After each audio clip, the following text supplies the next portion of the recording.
everyone. Thank you for joining us for this nourishing conversation. I'm here today with Dr. Blossom Bidding.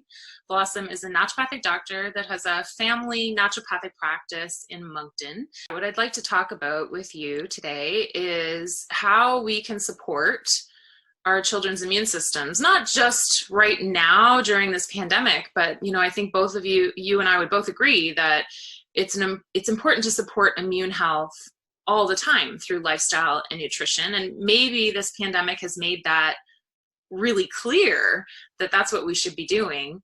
But I think particularly for children, it'd be interesting to have that conversation, because I think that's where a lot of stress comes from for parents is, worried about their kids, how this is going to impact their kids, both mentally and physically. Not wanting your kids to get sick is a huge stress for parents. We spend a lot of energy and time thinking about that. So let's talk about immune systems and, the health of our children and what we can do from a naturopathic perspective to support their immune systems. Yeah, I think that's been one saving grace as a parent when all the talk of this pandemic started, is that it's emphasized throughout, since this started in November, December in China, that there aren't very many children who get hit hard with this virus. But at the same time, as a parent, you're always kind of worried about your kid's health.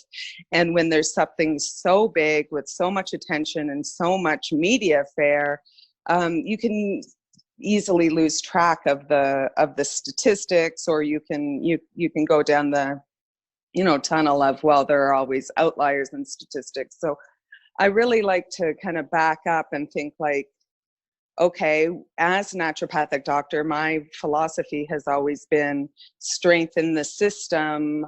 It's the terrain and not the infectious agent that'll get you through, or your resistance to a specific infectious agent that'll get you through without being one of those outliers statistically.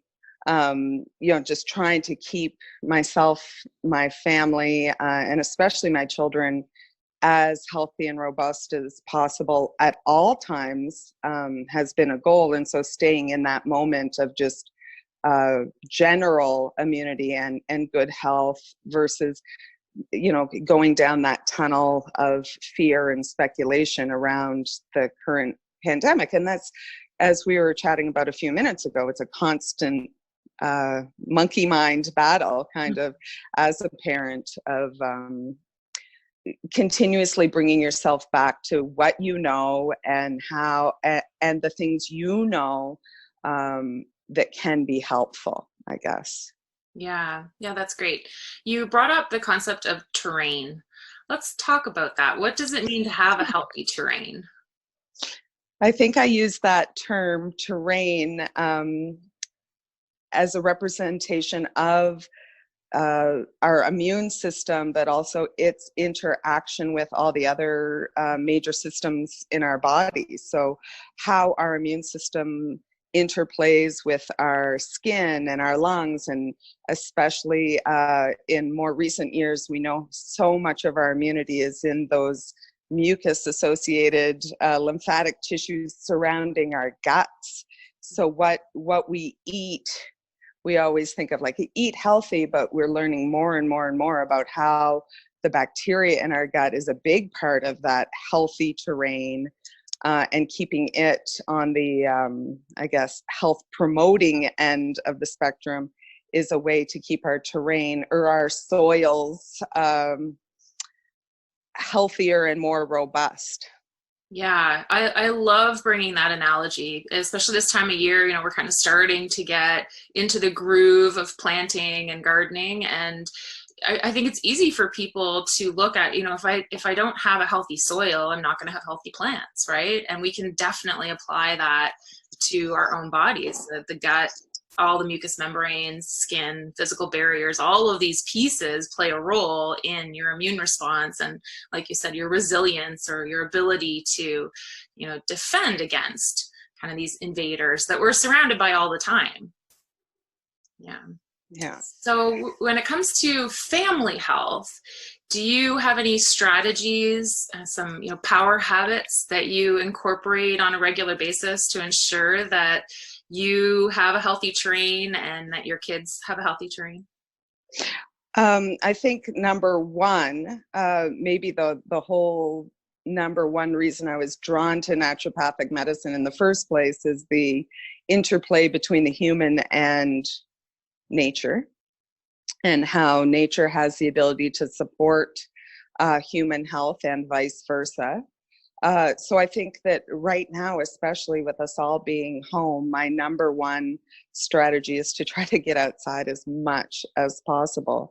And if you want to boil that down to the bits and pieces of how that translates into molecules, or just a couple of examples is that sun exposure, of course, starting more this time of year and more as the sun gets brighter and longer, the sun activates vitamin D in our skin, and vitamin D is so important for anti-inflammation and immune health.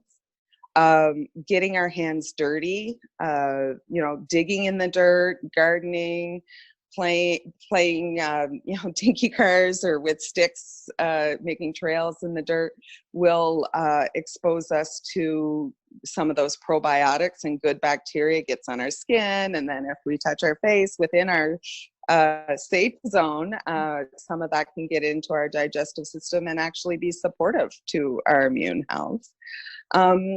And we also know that there are all sorts of essential oil molecules in the air when we're in the forest or around plants that can be beneficial for our mental health.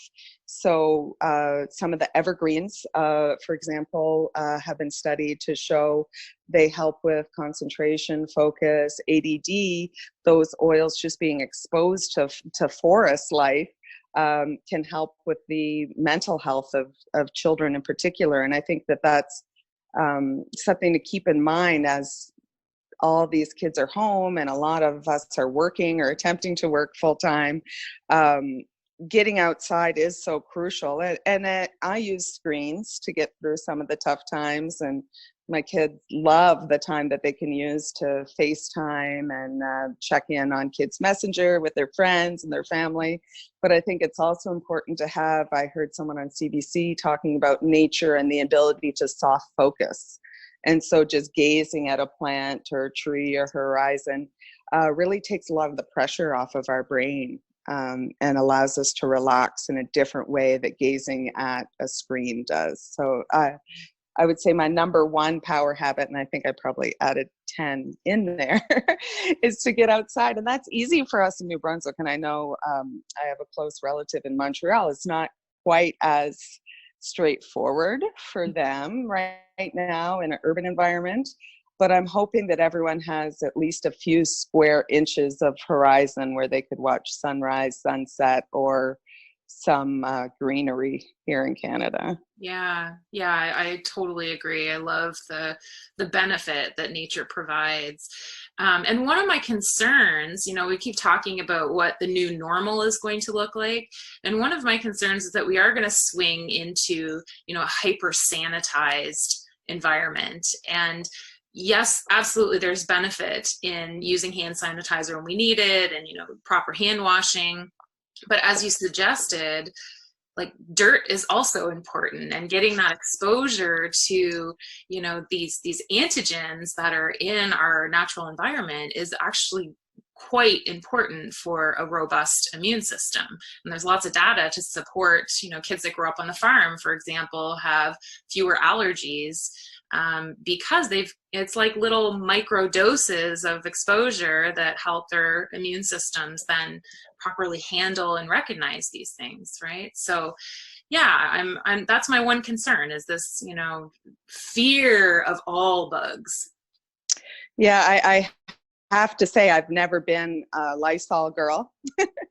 I don't think I've ever purchased, and nothing against specific brands, but I've never been the hyper disinfectant. I've let my kids eat food that they dropped on the farmers market floor for that reason. I've just not been a germaphobe.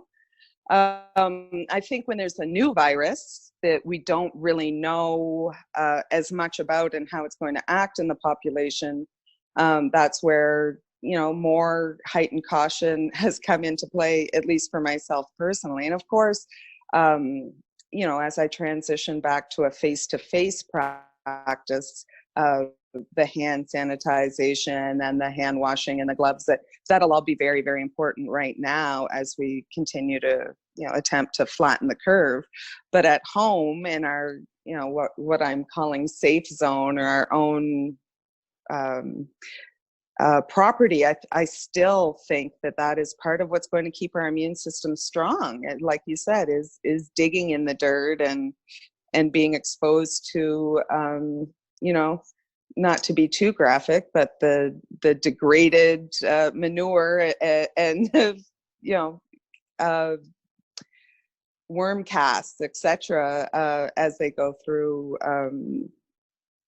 all that microbacteria regeneration of overall biota. Yeah, absolutely. No, that's really important.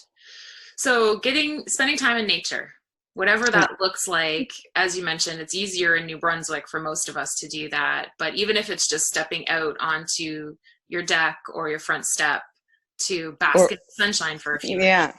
Mm-hmm. Or having a house plant delivered with your next grocery order. I was in Sobeys a few weeks ago, and someone was saying, like, we just can't keep houseplants in stock, because I think more and more people are realizing that they do help with air exchange and keeping our air filtered, right? And so that's a way, I guess, in a more urban or mobility challenged way to keep some of nature close to you. Yeah, that's lovely. Yeah. Wonderful. Thank you so much for sharing that power habit and your knowledge around family health. I really appreciate you taking the time to be with me today.